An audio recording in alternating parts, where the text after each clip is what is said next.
Hello friends, welcome back my YouTube channel target ऑल्टेट 100 में आपका स्वागत है। तो दोस्तों, आज हम दृष्टि का टॉपिक विधि एवं न्याय कंप्लीट करेंगे और इस बुक में जितने भी इम्पॉर्टेंट प्रश्न दिए गए हैं, यानी जितने भी इस टॉपिक पर बन सकते हैं, वो काफ़ी वीवीआई हैं, यानी कि वेरी वेरी इम्पॉर्टेंट है ऑल कॉम्पिटिटिव एग्जाम के लिए। ओके, तो आइए पढ़ते हैं। तो ये हमारा टॉपिक कौन सा है? तो विधि एवं न्याय, यानी कि जितने भी बिल हैं या फिर नए कानून बने हैं वो सभी इसमें सम्मिलित किए गए हैं फरवरी 2020 से लेकर फरवरी 2021 तक के। तो विधि एवं न्याय। ओके, तो 25 जनवरी 2021 को दोस्तों एक बात और, अगर आप लूसेंट पढ़ना चाहते हैं तो उसकी प्लेलिस्ट आपको इस वीडियो के डिस्क्रिप्शन में मिल जाएगी। एंशियंट हिस्ट्री कंप्लीट करा दी गई है एंड मेडिवल हिस्ट्री भी आपकी कंप्लीट करा दी जाएगी और लूसेंट की पूरी बुक आपको कंप्लीट कराई जाएगी। तो नए हैं तो चैनल को सब्सक्राइब जरूर करें, क्योंकि लूसेंट हमारे लिए काफ़ी इम्पॉर्टेंट बुक है और सभी कॉम्पिटिटिव एग्जाम के लिए वो काफ़ी इम्पॉर्टेंट है। ओके, एंड स्पीडी की प्लेलिस्ट भी आपको इस वीडियो के डिस्क्रिप्शन में मिल जाएगी। ओके, तो आइए पढ़ते हैं। 25 जनवरी 2021 को उत्तर प्रदेश मंत्रिमंडल ने प्रदेश में स्पोर्ट्स विश्वविद्यालय की स्थापना हेतु किस विधेयक के आलेख को अनुमोदित कर दिया है? तो the Uttar Pradesh sports university bill 2021। Okay, bill के अधिनियमित होने के बाद विश्वविद्यालय की परिनियमावली प्रख्यापित की जाएगी और इस यूनिवर्सिटी की स्थापना का उद्देश्य प्रदेश में खेल संस्कृति में उत्कृष्टता लाना तथा फिजिकल एप्टीट्यूड स्किल्स व खेलों में रिकॉर्ड स्थापित करने तथा पदक जीतने हेतु खिलाड़ियों को खेल की प्रैक्टिकल बेस्ड शिक्षा प्रदान करना है और उत्तर प्रदेश का पहला खेल विश्वविद्यालय मेरठ में स्थापित किया जाएगा। ओके, नेक्स्ट है जनवरी 2021 में तत्कालीन अमेरिकी उपराष्ट्रपति माइक पेंस ने डोनाल्ड ट्रंप को राष्ट्रपति पद से हटाने के लिए किस संशोधन का उपयोग करने से इनकार कर दिया था? तो वो था 25वां संशोधन। तो आइए देखते हैं ये संशोधन किससे संबंधित है। तो अमेरिकी संविधान में 25वें संशोधन में यह प्रावधान है कि यदि राष्ट्रपति की यानी कि प्रेसिडेंट की मृत्यु हो जाती है या वह इस्तीफा दे देता है या उसे पद से हटा दिया जाता है तो उपराष्ट्रपति उस पद पर किस प्रकार आसीन होगा। ओके, नेक्स्ट है 12 जनवरी 2021 को सुप्रीम कोर्ट ने केंद्र सरकार द्वारा लाए गए 3 कृषि कानूनों के अमल पर रोक लगा दी है और यह फैसला किसकी अध्यक्षता वाली बेंच ने सुनाया? तो मुख्य न्यायाधीश जस्टिस शरद अरविंद बोबड़े की अध्यक्षता में सुप्रीम कोर्ट ने 3 कृषि कानूनों पर रोक लगाते हुए किसानों के मुद्दों के समाधान के लिए एक कमेटी गठित करने का आदेश भी दिया है। नेक्स्ट है 1 जनवरी 2021 को राष्ट्रपति ने औद्योगिक विवाद यानी कि गुजरात संशोधन अधिनियम 2020 को मंजूरी प्रदान की है और इस अधिनियम में क्या प्रावधान किया गया है? तो छटनी और मुआवजे के संदर्भ में उद्योगों पर अनुपालन भार को घटाते हुए कारोबार की सुगमता बढ़ाने का प्रावधान। औद्योगिक विवाद अधिनियम 1947 के अनुसार 100 या अधिक श्रमिकों वाले प्रतिष्ठानों की छटनी प्रतिष्ठान बंद करने से पहले राज्य सरकार की पूर्व अनुमति लेनी आवश्यक थी 1947 के अनुसार, जबकि इस नए अधिनियम के तहत श्रमिकों की संख्या को बढ़ाकर 100 से 300 कर दिया गया है। नए अधिनियम के तहत श्रमिकों को मुआवजे के रूप में 3 महीने के औसत वेतन के बराबर राशि का भुगतान किया जाएगा। नेक्स्ट है 1 जनवरी 2021 को किस देश की सीनेट द्वारा मलाला यूसुफजई छात्रवृत्ति अधिनियम पारित किया गया? तो संयुक्त राज्य अमेरिका। तो अमेरिका की संसद का नाम है सीनेट। ओके, इस अधिनियम में अधिनियम एवं योग्यता एवं जरूरत आधारित कार्यक्रम के तहत पाकिस्तानी महिलाओं को उच्च शिक्षा मुहैया कराने हेतु प्रदत्त छात्रवृत्ति का विस्तार किया गया है और इस अधिनियम के तहत United states agency for international development Pakistani महिलाओं को वर्ष 2020 से 22 तक पाकिस्तान की उच्चतर छात्रवृत्ति कार्यक्रम के तहत कम से कम 50% यानी कि 50% छात्रवृत्ति अकादमिक विषयों की श्रेणी में और मौजूदा पात्रता मानदंड के अनुसार मुहैया कराएगी। नेक्स्ट है 30 दिसंबर 2020 को असम विधानसभा द्वारा Assam ease of doing business संशोधन विधेयक 2020 पारित किया गया और यह विधेयक किस एक्ट में संशोधन करता है तो Assam ease of doing business act 2016 में। इस संशोधन में असम को केंद्र से 0.25% अतिरिक्त ऋण प्राप्त होगा और इस विधेयक में एक कंप्यूटरीकृत केंद्रीय यादृच्छिक निरीक्षण प्रणाली लागू किए जाने का भी प्रस्ताव है। 30 दिसंबर 2020 को असम विधानसभा में राज्य में संचालित मदरसों को नियमित स्कूलों में परिवर्तित करने हेतु एक विधेयक पारित किया गया। पारित विधेयक का क्या नाम है तो असम निरसन विधेयक 2020। ओके, इस विधेयक के अनुसार असम सरकार द्वारा संचालित सभी मदरसे 1 अप्रैल 2021 से बंद कर दिए जाएंगे और इस विधेयक के द्वारा मौजूदा 2 अधिनियमों यानी कि असम मदरसा शिक्षा प्रादेशिक अधिनियम 1995 और असम मदरसा शिक्षा प्रादेशिक कर्मचारियों की सेवाओं एवं मदरसा शिक्षा संस्थान पुनर्गठन अधिनियम 2018 को रद्द करने का प्रस्ताव है। नेक्स्ट है 30 दिसंबर 2020 को किस देश की सीनेट ने गर्भपात को वैध करार देने संबंधी विधेयक को मंजूरी प्रदान की है तो अर्जेंटीना की। इस विधेयक के 14 सप्ताह तक की गर्भवती महिला के गर्भपात को वैधानिक करार दिया गया है। साथ ही बलात्कार या गर्भवती महिला को जान का खतरा होने की स्थिति में 14 सप्ताह के बाद भी गर्भपात को वैध करार दिया गया है। ओके, कहाँ? अर्जेंटीना में। ओके, 22 दिसंबर 2020 को असम मंत्रिमंडल ने बोडो देवनागरी लिपि को राज्य की सहयोगी भाषा के रूप में बनाने हेतु किस विधेयक को मंजूरी प्रदान की है तो असम राजभाषा संशोधन विधेयक को। बोडो संविधान की 8वीं अनुसूची में सूचीबद्ध 22 भाषाओं में से एक है। 9 दिसंबर 2020 को महाराष्ट्र मंत्रिमंडल ने महिलाओं और बच्चों के खिलाफ जघन्य अपराधों पर अंकुश लगाने के लिए किस एक विधेयक को मंजूरी प्रदान की है तो महाराष्ट्र शक्ति आपराधिक कानून महाराष्ट्र संशोधन विधेयक 2020। यह विधेयक दिशा अधिनियम की तर्ज पर तैयार किया गया है और इसमें 15 दिनों के भीतर किसी मामले में जांच पूरी करने और 30 दिन के भीतर सुनवाई का प्रावधान है। विधेयक में दोषियों के लिए मृत्युदंड, आजीवन कारावास सहित भारी जुर्माने का भी प्रावधान है।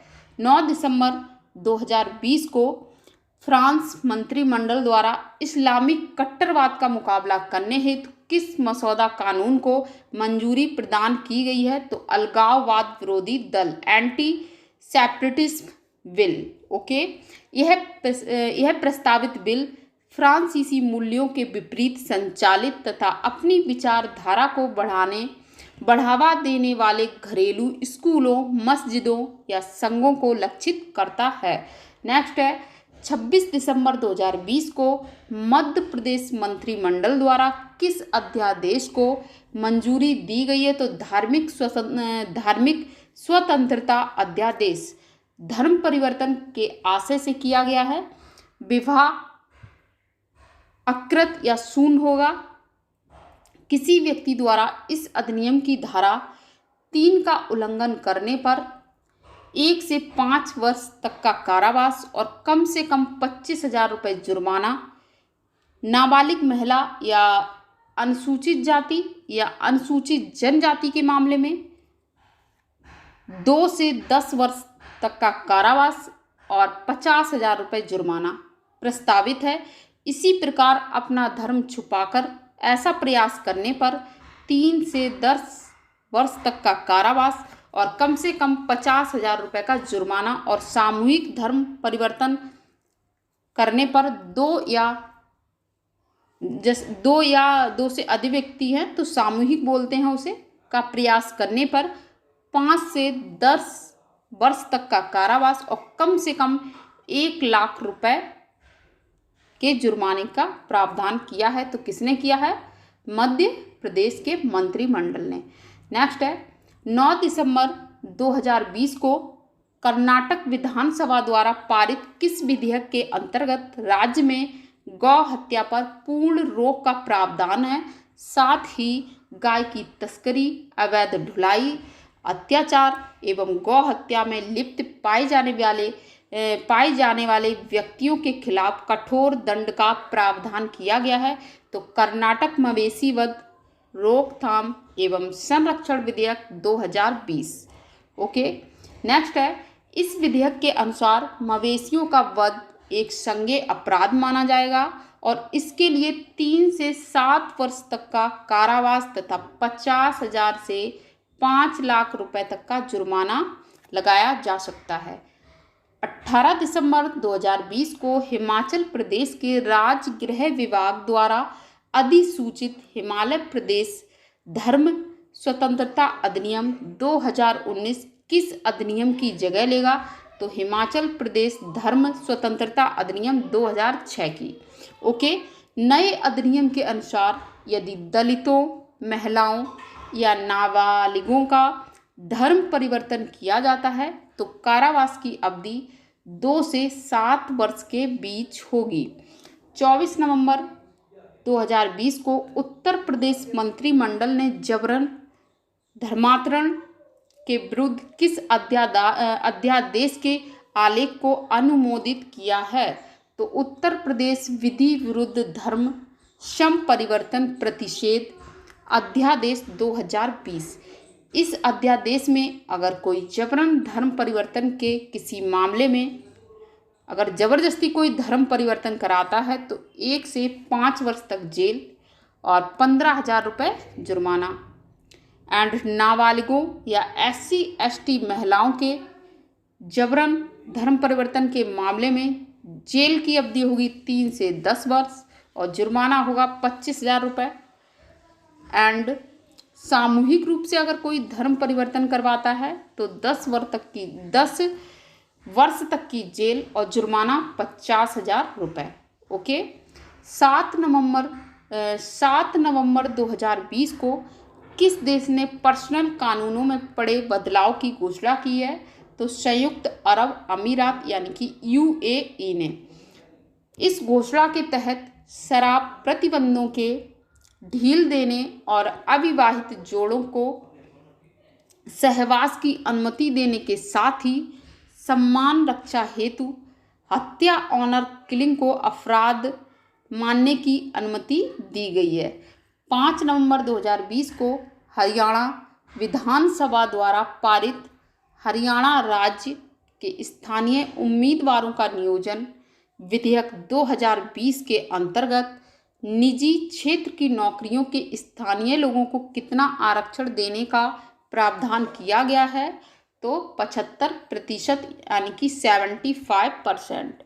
ओके, 13 नवंबर 2020 को केंद्रीय श्रम एवं रोजगार मंत्रालय ने किस संहिता पर मसौदा अधिनियम को अधिसूचित किया? तो सामाजिक सुरक्षा संहिता 2020 को। इस संहिता के अंतर्गत संशोधित प्रावधान भवन निर्माण में लगे मजदूर, असंगठित क्षेत्र के कामगारों, टमटम कर्मी और प्लेटफॉर्म कारीगरों के लिए विभिन्न प्रकार के सामाजिक सुरक्षा प्रावधानों में परिवर्तन होगा। जिसमें कर्मचारी भविष्य निधि, कर्मचारी राज्य बीमा निगम, ग्रेच्युटी एंड मातृत्व लाभ से जुड़े परिवर्तन शामिल है। नेक्स्ट है 11 नवंबर 2020 को झारखंड विधानसभा में सर्वसम्मति से कौन सा प्रस्ताव पारित किया है? किसने? झारखंड विधानसभा ने। तो सरना आदिवासी धर्म कोड का प्रस्ताव। ओके, और इस प्रस्ताव के अंतर्गत सरना को वर्ष 2021 की जनगणना में एक अलग धर्म के रूप में शामिल करने का प्रस्ताव है। किस धर्म को?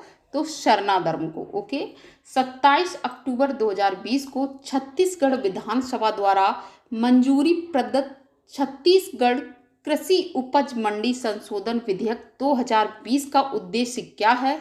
तो राज्य के किसानों के उपज को एमएसपी के नीचे बेचने के जोखिम से बचाना। इस विधेयक में डीम्ड मार्केट की स्थापना का प्रावधान है, जिससे बिक्री, खरीद, प्रसंस्करण, विनिर्माण, cold storage, warehouses, electronic trading और लेन देन के लिए स्थापित किया जाएगा। अक्टूबर 2020 में यूरोपीय संघ के पर्यावरण मंत्रियों ने किस वर्ष तक शून्य ग्रीन हाउस गैस उत्सर्जन लक्ष्य को कानूनी तौर पर बाध्यकारी बनाने के लिए समझौता किया है? तो वर्ष 2050 तक। केंद्र सरकार द्वारा जम्मू कश्मीर जो अभी हाल ही में जम्मू कश्मीर क्या बन गया है? हमारा केंद्र शासित प्रदेश बन गया है। तो पंचायती राज अधिनियम 2020 को लागू करने हेतु कब मंजूरी प्रदान की गई है? तो 21 अक्टूबर 2020 को। पंचायती राज अधिनियम को अपनाने से अब जम्मू कश्मीर में त्रिस्तरीय पंचायती राज प्रणाली लागू की जाएगी। नेक्स्ट, 26 सितंबर 2020 को राष्ट्रपति ने जम्मू कश्मीर राजभाषा अधिनियम 2020 को मंजूरी प्रदान की और इस अधिनियम के अंतर्गत किन 3 भाषाओं को इस केंद्र शासित प्रदेश में की आधिकारिक भाषा का दर्जा देने का प्रावधान किया गया है? तो कश्मीरी डोंगरी और हिंदी और उर्दू और अंग्रेजी के साथ। ओके, इस अधिनियम में यह स्पष्ट किया गया है कि उन प्रशासनिक विषयों एवं उद्देश्यों के लिए इस केंद्र शासित प्रदेश में अंग्रेजी का उपयोग जारी रखा जा सकता है, जिसके लिए अधिनियम के प्रारंभ होने से पूर्व इसका उपयोग किया जा रहा था। ओके, इसके बाद 28 सितंबर 2020 को राष्ट्रपति ने विदेशी अभिदाय यानी कि विनियमन संशोधन अधिनियम 2020 को मंजूरी प्रदान की है और इस अधिनियम किस अधिनियम में संशोधन करता है? तो यह अधिनियम किस अधिनियम में संशोधन करता है? तो विदेशी अभिदाय विनियमन अधिनियम 2010 में। इस अधिनियम में एनजीओ के प्रशासनिक खर्च को मौजूदा 50% से घटाकर 20% करने का प्रस्ताव है। 28 सितंबर 2020 को राष्ट्रपति ने महामारी संशोधन अधिनियम 2020 को मंजूरी प्रदान की।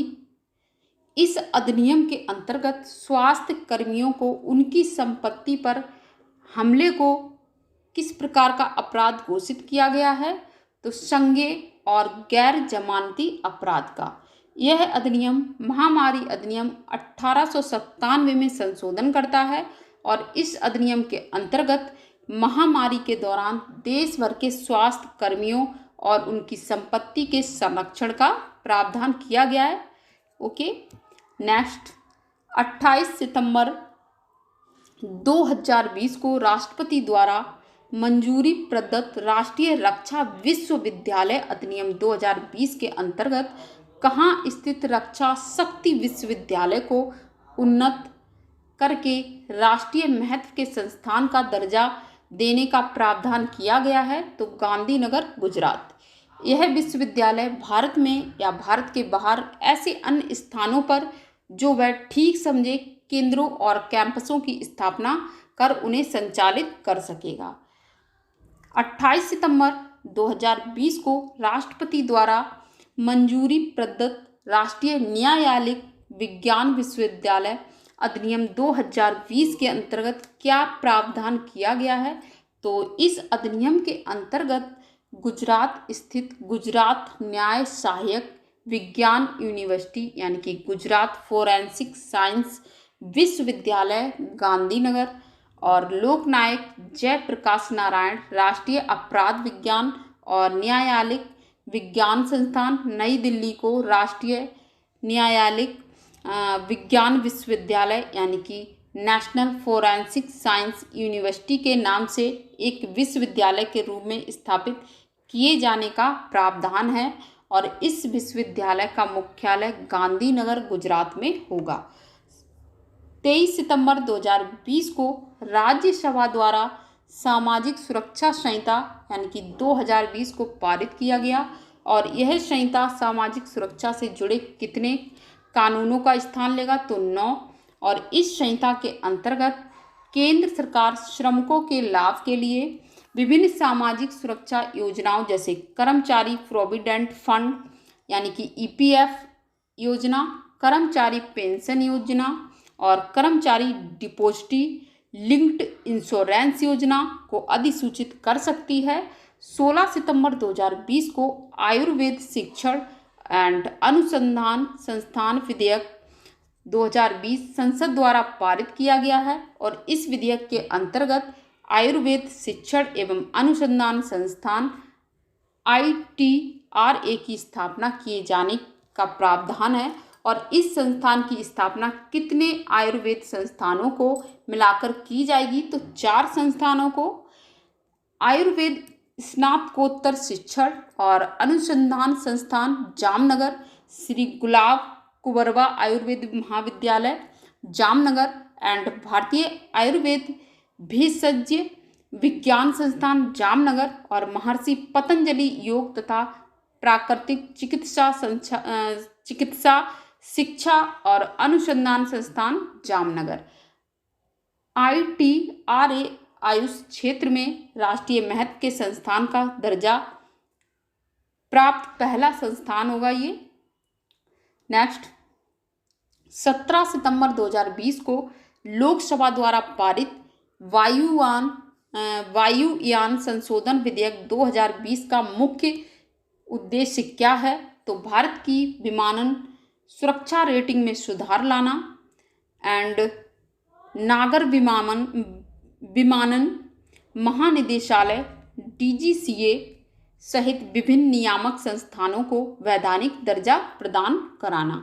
इस विधेयक के अंतर्गत देश के सशस्त्र बलों से संबंधित विमानों को वायुयान अधिनियम 1934 के दायरे से बाहर रखने का प्रावधान है। किस विधेयक में अनाज, दलहन, तिलहन, खाद्य तेल, प्याज और आलू को आवश्यक वस्तुओं की सूची से हटाने का प्रावधान किया गया है? तो आवश्यक वस्तु संशोधन विधेयक 2020 में। सितंबर 2020 में असम विधानसभा द्वारा राज्य के धरोहर स्थलों की सुरक्षा के लिए पारित विधेयक का शीर्षक क्या है?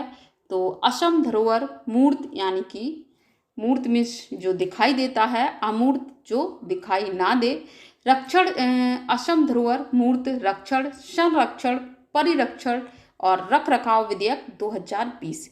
इस विधेयक का मसौदा सांस्कृतिक मामलों यानी कि पुरातत्व के मंत्री केशव महंत के मार्गदर्शन में पुरातत्व निदेशालय द्वारा तैयार किया गया है। 22 जुलाई 2020 को झारखंड सरकार ने झारखंड संक्रामक रोग अध्यादेश 2020 को मंजूरी प्रदान की और इस अध्यादेश के अंतर्गत यदि कोई व्यक्ति नियमों का उल्लंघन करता है या फिर मास्क नहीं पहनता है तो ऐसे व्यक्ति पर कितना जुर्माना और सजा का प्रावधान है? तो 1 लाख रुपए तक का जुर्माना और 2 वर्ष तक की जेल की सजा।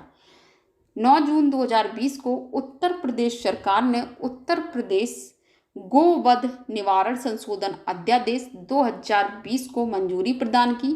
इस अध्यादेश में संशोधन के तहत गोवंशीय पशुओं को शारीरिक क्षति के लिए कठोर कारावास जो कि न्यूनतम 3 वर्ष, अधिकतम 10 वर्ष तथा कितनी राशि तक के दंड का प्रावधान किया गया है, तो 3 लाख रुपए से 5 लाख रुपए तक।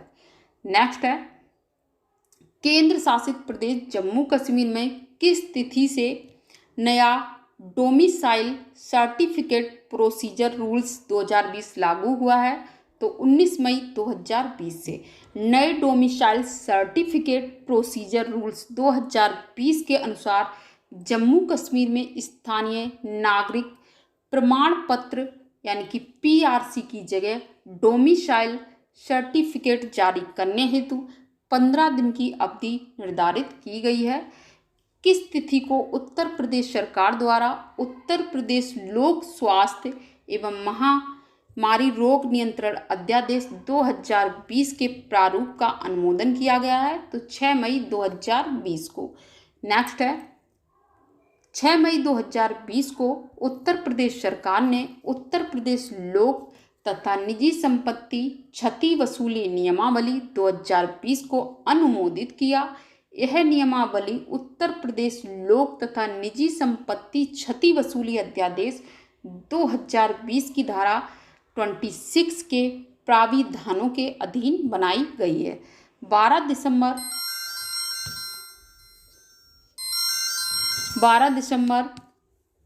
2019 को राज्यसभा में, लोकसभा और विधानसभाओं में अनुसूचित जातियों या जनजातियों के लिए आरक्षण की अवधि 10 वर्ष और बढ़ाए जाने हेतु भारतीय संविधान का कौन सा विधेयक पारित किया गया है, तो 126वां संविधान संशोधन विधेयक 2019।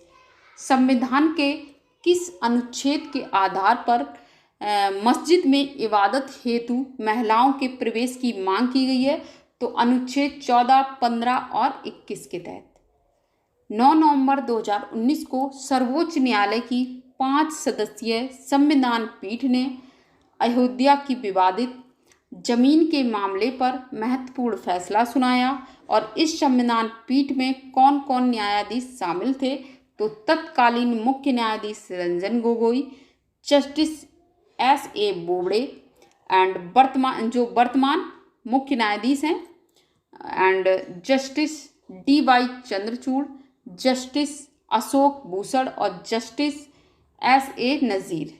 ओके, 5 सदस्यीय इस संविधान पीठ ने विवादित जमीन पर रामलला विराजमान का हक माना है। साथ ही मुस्लिम पक्ष को अयोध्या में 5 एकड़ जमीन देने का आदेश दिया है। और इस संविधान पीठ ने भारतीय पुरातत्व सर्वेक्षण यानी कि ASI का हवाला देते हुए कहा कि बाबरी मस्जिद का निर्माण किसी खाली जगह पर नहीं किया गया था। और 5 सदस्यीय खंडपीठ ने अयोध्या मामले में लगातार कार्य दिवस 40 दिनों तक की सुनवाई की थी। कराधान विधि संशोधन अध्यादेश द्वारा वित्तीय वर्ष में न्यूनतम वैकल्पिक कर यानी कि मैट की दर को 18.5% से घटाकर कितना कर दिया गया है, तो 15%। 9 अगस्त 2019 को राष्ट्रपति द्वारा मोटरयान यानी कि संशोधन अधिनियम 2019 को मंजूरी प्रदान की गई है। और इसका उद्देश्य किस अधिनियम में संशोधन करना है, तो मोटर वाहन अधिनियम 1988 में। मोटरयान संशोधन अधिनियम 2019 में अल्कोहल अथवा ड्रग्स का सेवन करके गाड़ी चलाने पर पकड़े जाने पर 10,000 रुपये जुर्माना। और मोटरयान संशोधन अधिनियम 2019 के अनुसार 4 वर्ष से अधिक उम्र के ऊपर के बच्चों को निर्धारित मानकों के अनुसार हेड गियर पहनना अनिवार्य कर दिया गया है। मोटरयान संशोधन अधिनियम 2019 के अनुसार बिना लाइसेंस के वाहन चलाने पर पकड़े जाने पर 5,000 रुपये का जुर्माना देना होगा। तो दोस्तों, ये टॉपिक हमारा कंप्लीट हुआ। नेक्स्ट वीडियो में हम नेक्स्ट टॉपिक लेके आएंगे, खेल परिदृश्य। ओके, तो बने रहें हमारे साथ एंड वीडियो पूरा ज़रूर देखें। ये सभी कॉम्पिटेटिव एग्जाम के लिए काफ़ी इंपॉर्टेंट है। तो नेक्स्ट वीडियो में हम खेल परिदृश्य पढ़ेंगे। Okay, thank you.